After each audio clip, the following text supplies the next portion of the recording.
Hello everybody, welcome back to the street of ecom. Okay, so right now I'm making this video. We're handling so many refunds right now. I have never had to refund this many people before in my life, and I'm gonna talk about what we're going through right now and basically how to handle this, because this is a whole new experience for us, and we're gonna talk about basically how to handle the refunds, how to do things the proper way so you don't actually lose a ton of money, and what you can learn from our mistakes going forward. Let's go. What's going on, everybody? Welcome back to Ecom Street, the best channel for e-commerce content. You're not gonna find a channel like this where there's two guys talking about something they're very, very passionate about. And my fucking phone's ringing. I want to talk about a couple of things that we're dealing with right now: customer service and refunding people. So recently, if you guys have watched our previous videos, we've had to switch over to another warehouse for our brand just because our suppliers can't really keep up with our inventory, and the shipping times are just absolutely ridiculous. Okay, when we're doing anywhere from like $50,000 to like $80,000 a day, they could handle it pretty well. But when we started hitting close to like the 200K months, they just can't provide the service properly. They cannot provide the service to us. So we've had to resort to switching to a 3PL. And now some of these customers weren't receiving their items for more than 30 days. Guys, this is for a brand. This isn't like a little rinky-dinky dropshipping store anymore. This is a really bully private label brand that we own. And we used to get like 4-day shipping. It was incredible. But then all this stuff started happening, and now people are waiting 30 days, 40 days for their orders. So we've had to refund at least $10,000 in refunds. $10,000, guys, and we're not getting refunded from our supplier. They're not giving us money back for this. We've had to pay $10,000 out of our pocket just to refund customers that haven't even received their product. Okay, and that's us just being nice as a brand. You don't have to do that, but that's the approach we took to handle things. So now there are 3 things that you want to follow before you even decide to refund a customer. The number 1 thing you guys have to keep in mind is setting the proper rules for a refund. Let's be honest here. Without a refund policy, how is a customer going to understand how they're going to get their money back, if they can even get their money back? The number 1 thing that we usually decide when creating a refund policy is the number of days that the customer has to actually send the product back or even receive a refund. So generally speaking, depending on your shipping times, you want to adjust that time frame depending on how quick or how slow you're shipping, depending on how fast or slow your shipping is. So typically for our brand, it's 30 days. For international and for United States, it's 14 days. So that means that once the product arrives, and we have track of all this stuff, we can see all the data when the product arrives. When the product arrives to their address, they have 14 days to receive a refund. After the 14 days, it literally does not matter. They agree that when they purchase something from our website, they've read the refund policy, the terms of service.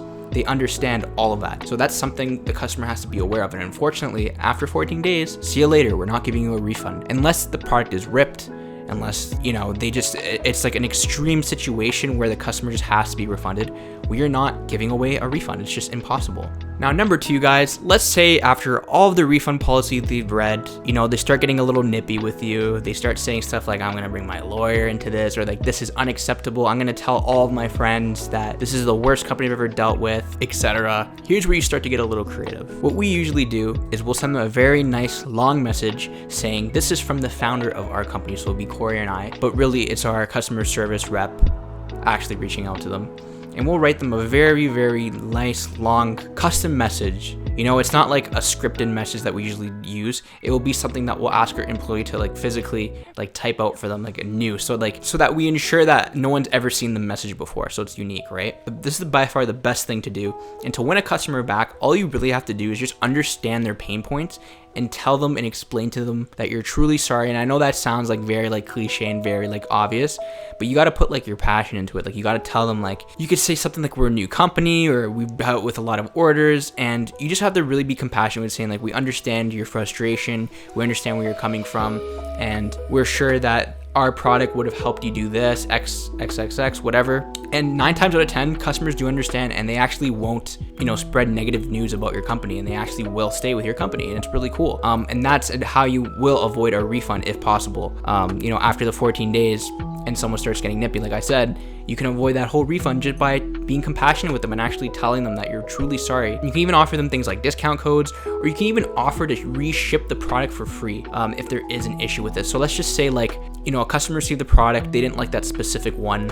Now what you can actually do is reship ship them another product or the same one, like say like something didn't fit them, if you're doing clothing, you want to send them another size, you can send them one for free, and it's probably going to cost you a lot cheaper, because for a customer to send something back, you have to pay for the shipping, and sometimes that can be very costly depending on what location they're from. So the best thing to do is just send them another product. That way there you can avoid any of those things. You just have to pay for the shipping and the product itself, and you won't have to refund the customer either, because if the customer is to ship it back and then you refund them for the whole order, you literally lost more than what you paid for it. You know what I'm saying? Like, you've lost the whole order now. If you just send them like say the total value of what the customer you're refunding is $60, including the shipping. If it costs you $20 to ship them another product, including the product cost and the shipping, you're saving yourself like $40 in refunds. You know what I'm trying to say? Like, that's like just like quick maths. Yeah, like those are just like little things to avoid, like here and there, if you want to avoid refunds and you're just trying to get like the best situation going. And number 3, guys, at the end of the day, at the actual problem your customer is having. Let's say they say no to both those options. Then what? Do you refund the customer, or do you do something else? Well, there's a couple things you can do. Number 1 is refund the customer like you're supposed to. That's personally what I would do. At that point there, you don't want to be too salesy with the customer. You don't want to make the service complicated, because at the end of the day, when people are frustrated, they just want to get their refund, get the hell out of your store. You know what I mean?